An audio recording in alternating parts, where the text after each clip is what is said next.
Hello, we're here for a special episode of The Music Prophet. We're All the Wasted Years. I'm here with Darcy, Larouche, our guitarist, Eric Fortin, our bass player.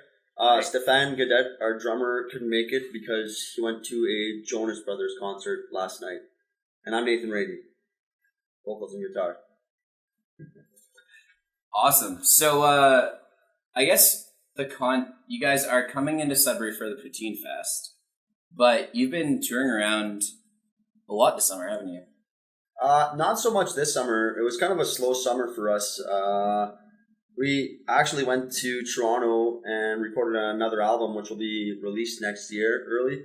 But we played a couple shows. What shows did we play this time? We played with the Motor League, band from the East Coast, our friends, the Motor League. We played with them at the Victory Tavern not long ago. That was an excellent time. I got cropped into the photo because I missed it. But at least you cropped me in. Appreciate that. Someone was nice enough to at least include you. Right? Yeah. Photoshop is excellent. Crop or not. But we played our first show in Quebec. We played in Montreal just in the last fall, I think. October. And then we played Ottawa for the first time, but we've done multiple shows down in like the Toronto area, and we're heading back to London in a few weeks as well. Yeah. We usually work Monday to Friday jobs, so we do what we like to call tours, where it's a 2-day tour. Yeah, it's the tour with quotes around it. Yeah. You get it. Yeah, you get Yeah. it. There's also a W in there. Yeah. Like a tour. Yeah. Sometimes you use the number 2. Yeah. The dyslexics might call it tower. Yeah.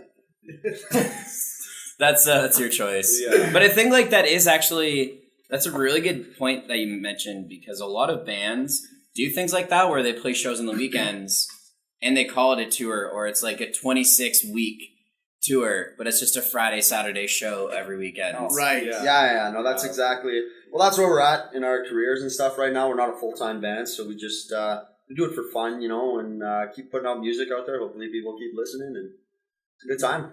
Yeah, we've been lucky because Timmins is a little bit smaller for the amount of bands, and we've been able to play some of the big festivals that they've had there. So we've gotten to play open for Billy Talent and Death from Above last year, and then a few years ago we opened for the Glorious Sons. And we played Stars and Thunder. We like to say we opened for Keith Urban. Which goes really well with our type of music. Yeah. So. Oh, absolutely, Very country. Yeah. Probably country fans out there. Mr. Urban was impressed, I think. Yeah, he was. Urban Keith, yeah. He for sure listened. He definitely, but I do feel like Keith Urban has influences everywhere, so he probably did. Yeah. Oh, he's a great musician, Yeah, he's good actually, yeah. Yeah, we watched him after. I'm not sure if he watched us before. But definitely it was something else to see. It was a privilege to play on the same stage as him, I'd say. Yeah. It's always nice when we get to play outside. Wear sunglasses. We just talked about that. Yeah. Because playing in the small clubs, it's hot. It's dingy. It smells. Yeah, it smells. It's all part of the punk route. It's all like, part of the punk thing, though, right? Yeah, some of the best bars are like like the Asylum. They got that red room where you go hang out. Yeah. They've got they have a vibe that's meant for your sound. Oh, yeah. They have a vibe for sure. The sound, the last time we played there was awesome, actually. Yeah. Well, it's always awesome. We had a Timmins show where it was just 3 Timmins bands. Yeah. That was a good time. When it comes to playing bars, are you guys selective with that? Like, are you really choosy with environments you play in? Not really. You know what? If they pay us $100, we'll play any bar. Any paying gig, we'll go to any dingy, dank place, strippers in the background, whatever. If someone has a basement and they want a band. Yeah. We're the band. Yeah. We're actually playing a basement show in London, and we're driving 10 hours to do that, so So we can't really rule out anything at this point. We just want to reach as many people as possible. Yeah. And you know what? We love meeting new bands, and that's the best thing that we've done is play shows with smaller bands, and then as they get bigger or we get bigger, then we can hook them up. Collaborate, and more often we're seeing that where we will play a place like Newmarket, for example, a second time, and just because of the connections we made there, previous. Yes, it's nice, and the culture is a big thing, right? Like talking to other musicians, like all of our touring, we'll play with, it's not all the same type of music, so we'll meet different kind of characters along the way, and it's really nice. Yeah, and it helps you grow too. Yeah, absolutely. Mm-hmm. Well, that's what's that word I'm looking for? When you connect with them. Connect with them. Yeah, when you connect with another when you connect with another band. See, I'm just gonna repeat what you just said. So let's move on. But connecting is when it comes to like connecting with networking. Sorry, networking. Yes. Now I look less foolish. But are there some tricks to networking that you picked up? We like to use alcohol to loosen ourselves up. You know what? Sometimes too much alcohol is not just good, genuinely being a nice, we'll offer a band and say, hey, we could pay you $150 or more if we do well at the door, and we always end up doing well at the door. So it's just like, you know what I mean? Toss them a couple extra bucks or whatever, and just genuinely be a nice person. And if the band likes you, they're gonna hook you up with a show in their town, and that's kind of what your your bands with full-time jobs do. They're like, hey, let's connect, come play for our fans in our town, and we'll go play for your fans in your town, and that's what we love. That's where we're at right now. It really goes a long way. Little things like, actually sticking around and watching the bands makes a big difference. Yeah, that's kind of important. As musicians, like, how often do we play, and the headliner won't even come into the bar until they have to play, and it just goes a long way when you actually watch, whether you're opening or headlining or whatever. It's, they respect that, and that helps network as well, right? Yeah, it's nice because when we opened with for Billy Talent, we opened that day we played with the Motor League, and they actually watched our set, and then that's how we hooked up with them to come back to Timmins. And it's just small things like that. Like all they had to do was watch us, we watched them, and then we connect. And I think Chris Cresswell from the Flatliners goes to every band that he plays with and watches the show. Yeah. He'll be in the crowd. He'll talk to the fans, and it's hard because I get it. Because when we do like a 10-day tour, I'm exhausted. You're tired, but we still make sure that one of us is always watching the bands because we would want that for us. So. And we definitely close down the bar every time, kind of thing. Or that's probably why we're so tired. That's part of the reason why we're so tired.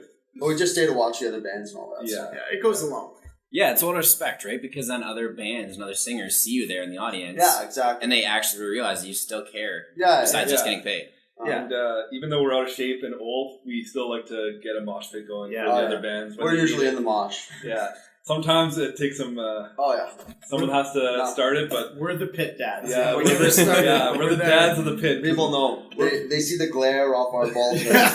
They really, it's those all the wasted years guys. Oh, wow, they're giving it a go there. Geez. And then you see us on the sidelines trying to catch our breath. You're the guys that pick people up when they fall. Well, we're playing with bands that are like, some kids are 16 and they're like scared to go in the pit, but we're in there just to help everyone out. Show them that it's not too bad. Yeah. That was great. At River and Sky, they had F'd Up, I guess, because F sense of the name. Absolutely. And they had a mosh pit at the front of the stage, and it was like that, where there's a few, like you could see some, and their album was right here on the shelf. Wow. And you could see the dads in the crowd joining it. Yeah. And just sort of protecting certain people. Yeah. The pit dads have a responsibility. Yeah. Well, a lot, like some concerts you go to, there's just no culture for it, and people are just so shocked when people start pushing there. Like, sometimes you get dirty looks, and you're like, hey, man, it's a damn punk rock concert. And then people don't understand the concept and just go in swinging. So, you get like pit idiots. The broskies that go in there like guns ablazing. Yeah, and that's not what pop collar, Abercrombie Fitch, just throwing elbows pretty much the whole time. And it just takes one big punk rock guy to take that guy down. And there's always someone bigger than you in there. Yeah, that's but do you like when you play shows, is that something that you would rather have, like that compared to them standing and watching attentively? It kind of puts you at ease. I like it. You know what? When those kids start pushing or whatever, that to me, as I've been going to punk rock shows since I was about 14 years old, and when you see that crowd, that energy feeds, because most of them don't really know your songs or anything, but it's just part of the punk rock culture is the mosh pit, right? Even in a small bar, just sometimes we go to shows and it makes all the difference. There's like 4 kids pushing each other, and you're like, okay, these guys are having fun. And you know, you see it like kind of attracts people. So you get like the 3 guys that started, and then you got guys running in, and then they start to listen, and like in Timmins now that we have been playing for so long, a lot of people know our songs, so they'll be moshing and singing, and I love that. That's and I'd much rather, you got to imagine being on stage. You don't want people looking at you with crossed arms and just kind of it's unsettling. And it's a boring thing for us, I'd say. Just because of the style of music we play, it's like, you know, it's like a metal band. It's not the dad rock or whatever that you're hearing on your 92.1 rock or whatever. Not to bash the station or anything, but it's like...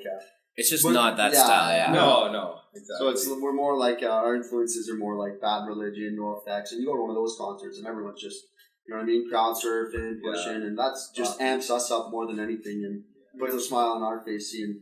I love when kids crowd surf and they're like touching the ceiling because the bar is so short. They're like ripping off ceiling fans and stuff. Why don't we go back to the beginning a bit and talk about when you guys started in like the process of recording your first project that you probably also regret making at the same time. You know what? We go back even further. Like, what was it, 2009? 2010? 1989. No. 2010 we started. Nathan and I started the band. Nathan was playing songs at the townhouse, actually, here when he was in school. And when he came back to Timmins, we started the band with 2 other guys who are out of the band now. But we started recording, and that was terrible. We were not only terrible, but we didn't know what we were doing. Yeah, no. And those songs were available to the public, but they were so awful we had to take them off. So. They're not available to the public. Don't go looking for them. The internet buried them deep. It's like Area 51. It's on page 17 of Google. You'll never find it. You'll never find it. So when we started the band, actually Eric wasn't in the band at this point. So when we restarted the band 4 years ago now? Yeah, 4 or 5, something like that. And so we just started doing like a basement recording, and we had some help from our old bass player, had a little bit of knowledge with like Pro Logic, like recording software. And then so we did the recording with him, and stuff didn't work out with him. We actually ended up breaking up with him before we played our first show with the album. So we got the album produced by another guy. Yeah, so we got him to learn the album in 3 weeks before the show, and ever since then, Eric's been in. But yeah, it was an interesting process because we had never really recorded anything. You just kind of go with it at the time. You just throw mics on the drum kit, and you're like, hey, this is what we know, kind of, you know, and. Now we're like we have a little bit more knowledge, but we just wanted a product we could be a little more proud of, so we just started pulling our money together and going to a studio and stuff, because the basement stuff was it was good for what we were doing at the time, right? And it was a lot of fun getting to know that, and I'm sure we could have gotten better at it, but at the end of the day, you'll never get like that studio quality with like a real producer or anything, you know, and the product that we have from our last album is there's quite the difference. Substantial difference. You know, it's listenable. Like, it's not just your friends and family that are going to listen to it. Right, and I feel like, too, there's the festivals probably aren't excited when they hear basement tape. Oh, yeah. No, it's hard to promote yourself when that's all you've got, right? So, you can play a good live show, but they're not going to take anything good away from it, right? Yeah, and like it's all about promoting yourself, too. Like, we got a couple videos now on our... getting a little close there. This is cute. You know, sometimes when you're doing radio, you don't get to see all the cuteness that happens in the studio. You know? Honestly, he's not wrong. There's a lot of great bonding moments on the show that you don't catch it if you're not here. You might think we're all angry at each other, but we were just hugging. So we were just hugging in the studio. Hugging in the studio. Yeah. Title of the next album.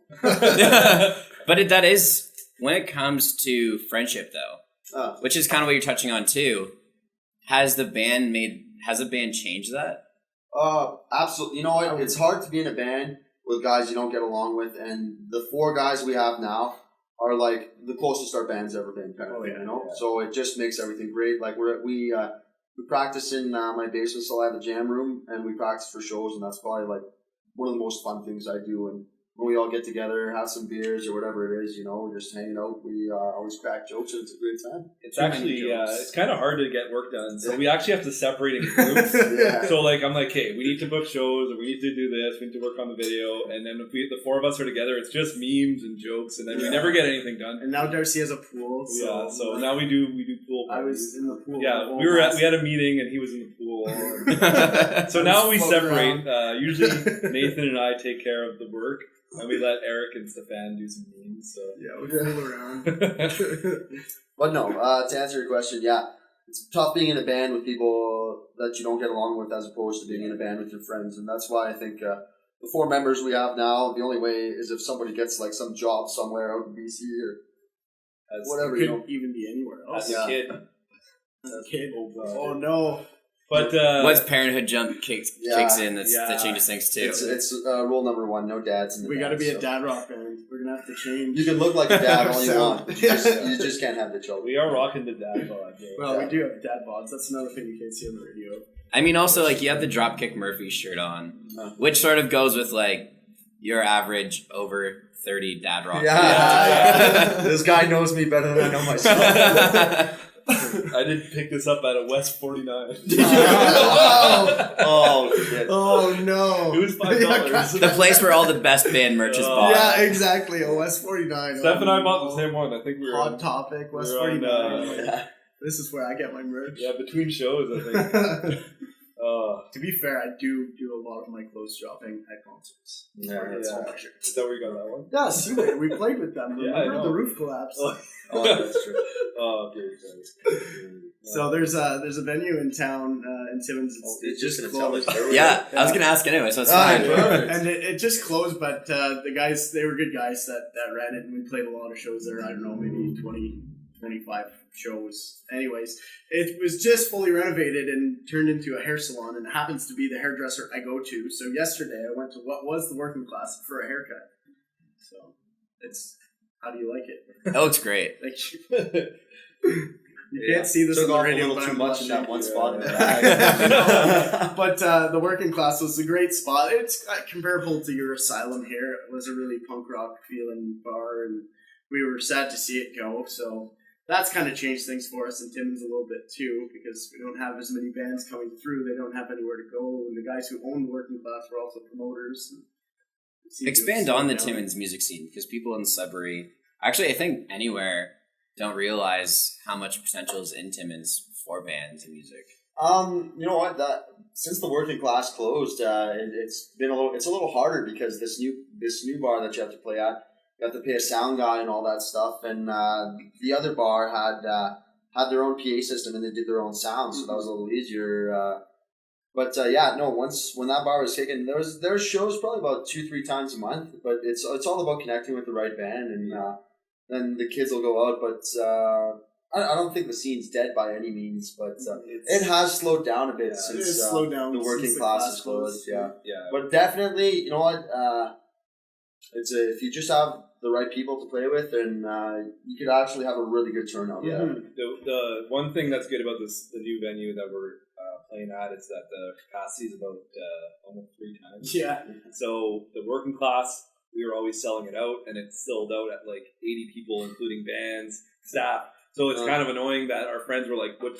Can you save a spot?" I was like, "No, we don't save spots. Show up at 10, or you're not getting." You're not getting. Yeah, you can't RSVP in a room where you can fit 60 fans. There's 60 people, and like all of our family members and stuff too, right? So I don't invite my family anymore. But so the new place has a capacity of 210, and it's much better for that. The only thing is that you do need to draw a lot more now if you want to pay bands. And the sound guy, I think it was $450. It was pricey. We made a deal with the Motor League because they're a touring band. We said we'll give you a good amount of money, and if we do good, we ended up doing good. So we split the door with them. And took a picture with them. Yeah. Well, get over it. It's not my fault you go home early like a real dad. We had to go get food, man.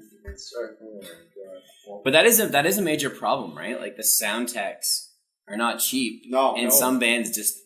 Obviously, if you're playing, like it's just... for a small band who's just starting out, like how to get touring, you almost have to be like a privileged kid, like someone with money, you know, to You need start your funding. band off. Yes. You need funding Like, for sure. it's It's not cheap. Because your Yeah. first 50 people are just paying the sound guy, and then that's if you're charging $10 there. So some people can't get 50 people, and then in a bar of 210 capacity, 50 looks dead. So the vibe, you really like that vibe that you want is a full bar. That's the one thing about the working class. If you were a small band, you can pay the sound guy. It's pretty easy to get 50 people, and you're going to make a little bit of money, and you know the bar looks kind of full. So definitely for a small band, it's the place to be. Yeah, it's like the townhouse in Sudbury, right? Yeah, Where you pack the stage with 25 people. Yeah, exactly. And you look like you have a full house. Yeah. No, I actually love that venue because the burgers are delicious. Yeah, It's true. It's great. Great place. Yeah. We've played there a number of times. Yeah. Nathan used to play there all the time. Oh yeah. Once a week. I performed. Okay. A little too much sauce, you know what I mean? College days. Played a show or two there too. It happens. Oh, yeah. It's a good place for it, and it's just a good environment. Oh, I absolutely. like that they have no shows fights, all the no time. nothing like that there. Keep those dance bar, clubbing kids elsewhere, you know. Got a couple hipsters, but hey, man, they ain't out to hurt no one. No.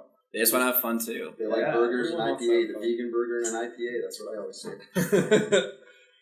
What is all the Wasted Years influenced by like outside genres like electronic or anything non-rock? I would just, you know what, like, I was a little bit pretentious as a kid, we'll say, and I was very just into punk rock. Like, I was like, I'm kind of opening, like 182 or Green Day, that was it. But no, all I would listen to was like anything on Fat Records or anything like that there, and that's me.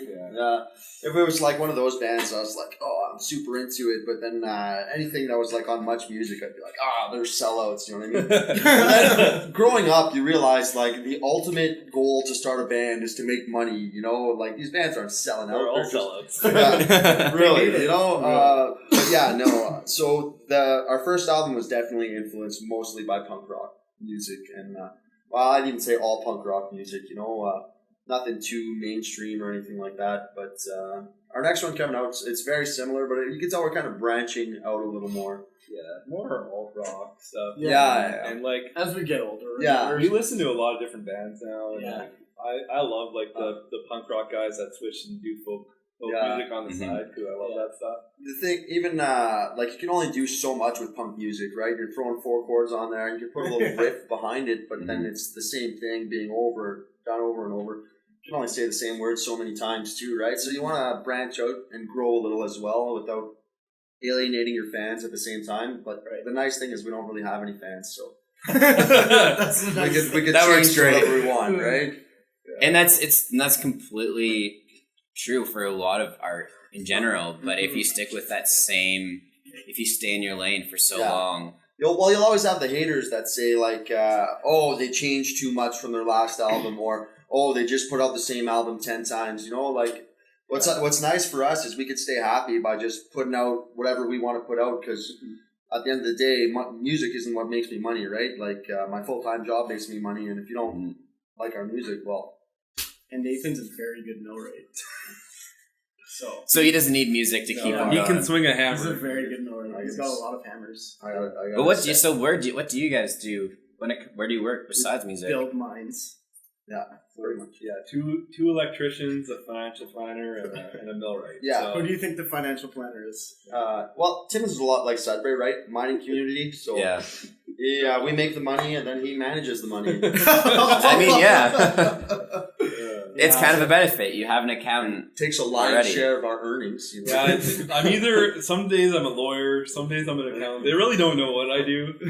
I know he has an office and wears a suit. He wears a suit, so yeah. I have my my financial planning persona, and then I have my punk rock persona, and they're merging together. Darcy Larouche investor. Yeah, pretty soon investor by day, punk rocker by night. You know. That is actually that'd be kind of cool to jump into that, because when it's like financial planning is a very formal, like numbers based thing where people want to hear the results and they want to hear how they're being helped, and music is the opposite. Yeah, it's I don't know if I've lost a client because of the music. Most of my clients are very supportive. They're like, like everyone has pastimes. Right. It's just mine is out in public because when we play a festival or we're on the radio and my clients have mentioned, oh, I saw you guys in the paper, or I heard you on the radio, and I've never had a client say like, oh, yeah, they obviously haven't listened to the music, but yeah, no, they're okay with it. I mean, everyone has their pastimes, and so is that something that you almost switch personas in a way, where your job ends and immediately music starts, and that other you isn't there? We've made like certain rules. Like your job's always going to come first, right? You know, and we have had stand-ins at shows before where we need someone to just stand in for someone who's working, and we hate to do it. Like now like some of our songs, it's just very hard for someone else to learn now, and it's like someone has to commit to learn these songs. But our jobs always come first, right? That's what I'd say.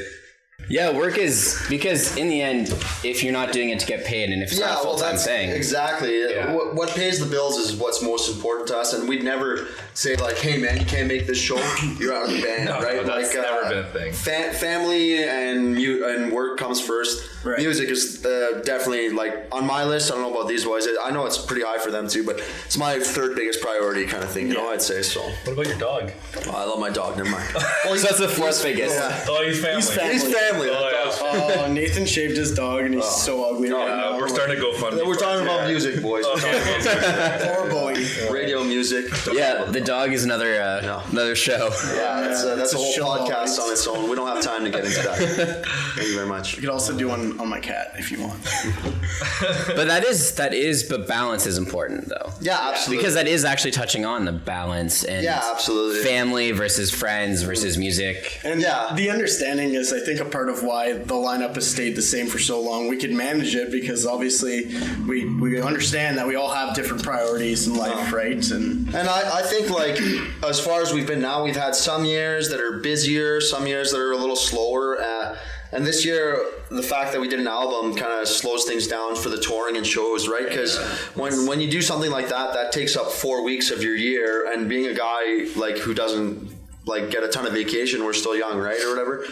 Well, not really that young, but you're still working full time. Yeah, we're still working full time. To take off 4 weeks to do an album, how are you supposed to take off another 2 or 3 weeks to tour after that, right? So our plan, as far as I think, is like we'll do an album every couple of years, and that year we're obviously going to do less shows, and then the years where we're promoting the album, we're going to be a lot more involved in shows and stuff, right? So next year we're trying to set up like a 2 week to a month try to tour Canada.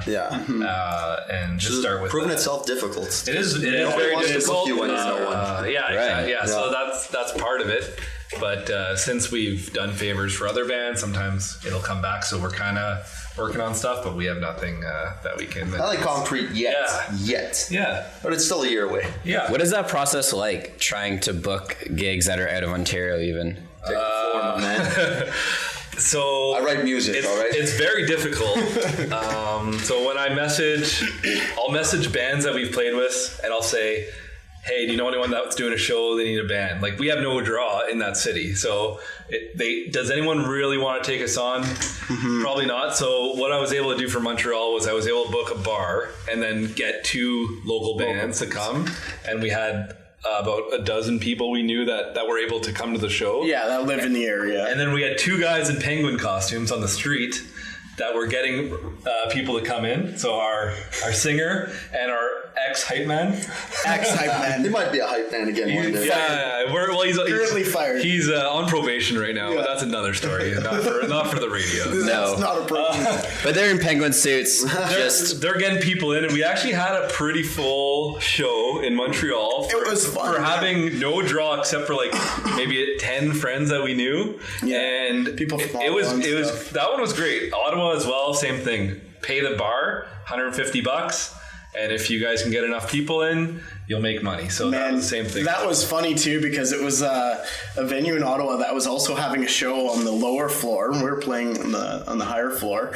And our buddies accidentally paid to go to the show below us, and the band wouldn't give them back their money. Like, there was a misunderstanding. They're going to support, like, they're out to see us. Yeah. And the band almost didn't give them the money back. And I was like, man, I had to go down there and talk to them. Like, we would never do that. Geez. People will walk in, they're like, oh man, I have no money. It's like, oh, you know what? Throw me $5. Okay. Yeah, those bars I are don't see them strange. drinking beer, so they're lying to me. But you know what? If people aren't going to pay, they're not going to pay either way. So might as well come in and watch our show. Yeah. But if we would obviously love the money because the gas and the hotels. We're losing money when we. He's a financial advisor. He loves money. All he talks Well, about of is course. I money. mean, that's his life passion, job wise. All you talk about is money, man. But as a band, it is important now. Like it's a huge part of being able to function as a band. Yeah. Yeah, I'd say so. It's to keep progressing and like paying for CDs or merch. You know, all the money we make goes back into the band, right? But I wouldn't say like if the band isn't making any money, and we still keep doing it. You know, just because for us, it's fun. You know, it's a hobby. We make enough to buy more merch or more CDs or do part of the recording, because the recording is very expensive, mastering, stuff like that. So if that helps a little bit and we can keep putting out music and people keep buying it and coming to our shows, It's a great day. yeah. No, Yes. It's a great day. it is a great day. When it comes to recording, what is your background in actual recording and production? Are you guys all self-taught when it comes to music, or We have a producer. Yeah. Yeah, but He's taught. yeah, he's taught. we're not. He tells us things and we're like, okay, what does that mean? Yeah. I do a crescendo. What? Go on. Actually, a funny thing. The first day in studio, I never really met the guy or anything. We're jiving and we're showing him our demos, and he's like, "Oh, that sounds really good there. Did you put a phaser on there?" And I said, "Well, we usually set our phasers to stun," and his jaw dropped. You know, Yeah, And he just was like, what "Excuse me?" did I get myself into? But we have a good relationship with him now. You know, Yeah, we like he to understands tease him. that we call don't him know Tinto things. Freshman. That's not his name. I think he's more used to dealing with successful bands or bands that actually have done recording before. So when we go in there and we're just like making jokes and we're not taking it seriously, it took him off off guard at first. He was like, "What is Who going are on?" these guys? They're foolish. We're foolish. Yeah, we're foolish, but he's really good for us. Like Yeah. we've Yeah. learned a lot, and he really helped us with the But recording. yeah, I don't know. I took guitar lessons when I was like grade 7 when I first started playing, and it only lasted about 3-4 months. And then I don't know if you guys did any of that. No, I did actually take guitar lessons for a little while. Yeah, Are you trying to take my job? I tried.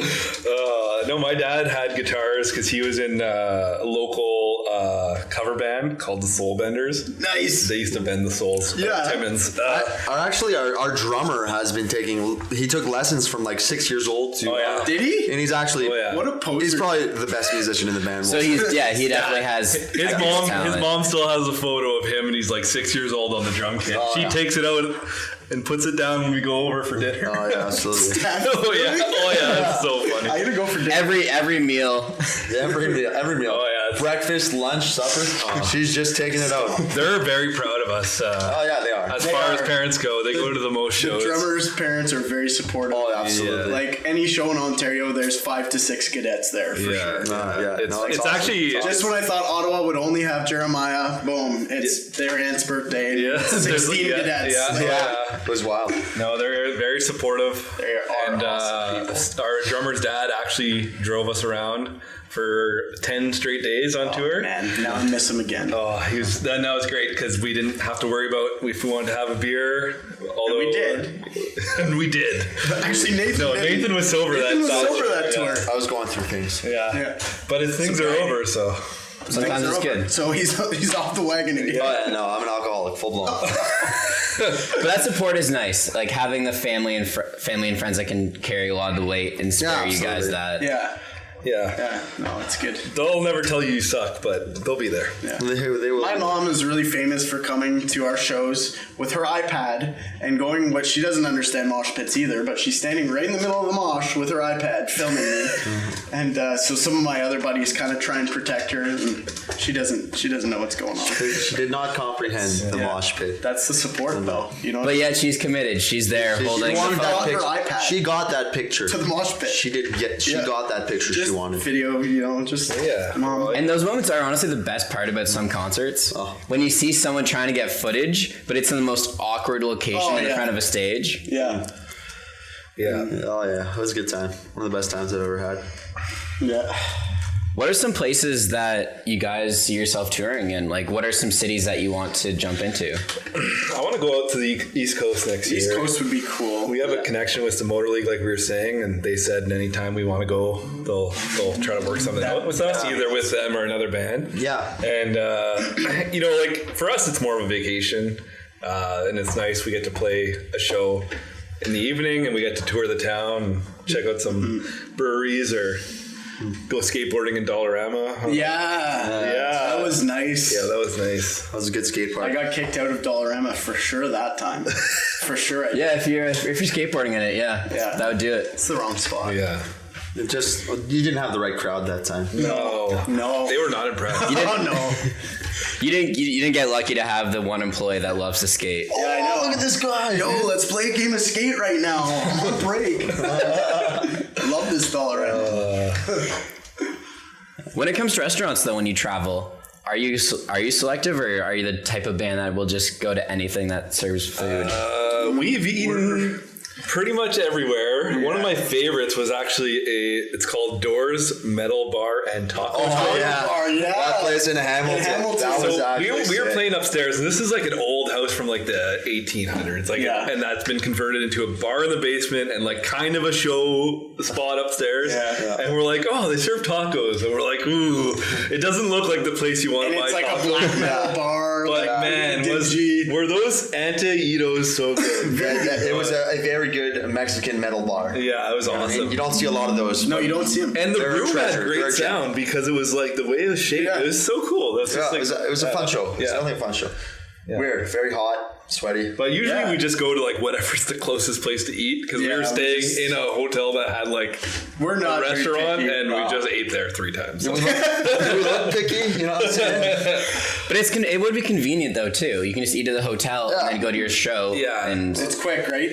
Usually we're like doing setup during supper time, and then we get home at like 1, so usually we're hungry when we get home, and we usually sleep in, or like depending on where we have to go, so it just depends on what time. But yeah, the taco place is definitely my favorite. That was cool.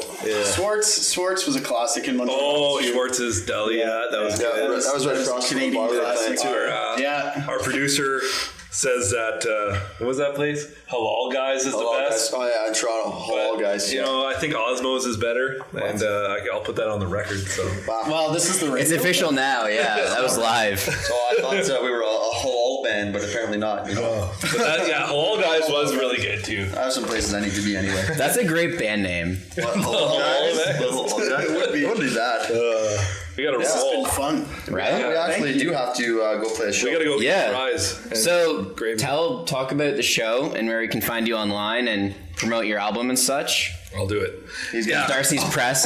He's the guy. I'm the press guy. You can find us at All the Wasted Years on Facebook, on Spotify, on... I think we have a Twitter, although we don't use it. We do have a Twitter. But you can't follow them just in case. You can follow me, but I'll never post anything. No, mostly Instagram and Facebook and Spotify. Follow us on Spotify. With the name All the Wasted Years, like as it sounds, right? Yeah, exactly. Yeah, exactly. We wasted the years we wasted a lot of years, and we've been wasted a lot. Did you say Apple Music and Google Play? Apple Music, Google Play, all that stuff, iTunes. It's the same name. YouTube. New video coming out soon. We're on the internet, boys. We are all over that web. We are spam, basically. Or that pop-up you don't want. Thank you for listening. It was a good episode, and until next time.